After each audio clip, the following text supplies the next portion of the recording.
জ্যোতিষী বলে দিয়েছেন যে জটক বিচার না করে বিয়ে না দিতে। বিচার করে দেখা গেল যে সব গুণই মিলে গেছে এবং মহাধুমধাম করে বিয়ে দেওয়ার পর দেখা যাচ্ছে যে কিছুদিন পর হাজব্যান্ড ওয়াইফ আদালতে হাজির হয়েছে ফর ডিভোর্স। এবং আবার অনেকে আছে জটক বিচার না করে বা বিচার করে জটক মেলেনি, চ্যালেঞ্জ হিসেবে অ্যাকসেপ্ট করে হয়তো লাভ ম্যারেজে এরকম অনেক ক্ষেত্রেই দেখা যায় বিয়ে করে নিয়েছে এবং খুব ভালো আছে। আমাদের না মাইন্ডসেটটা প্রথমে ঠিক করে নিতে হবে যে আমরা কি মেনে চলব, কি জ্যোতিষে আমার কুণ্ডলিতে কি লেখা আছে না লেখা আছে ওটা না ভেবে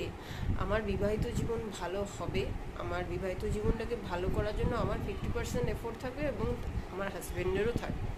সেই বা আমার ওয়াইফেরও থাকবে, সেই বনিবনাটা বা আন্ডারস্ট্যান্ডিংটা না সবার মধ্যে থাকা দরকার। কোন গ্রহ কী প্রভাব ফেলছে সে সমস্ত কিছু তখন ম্যাটার করে না, যদি আপনার আন্ডারস্ট্যান্ডিং 100%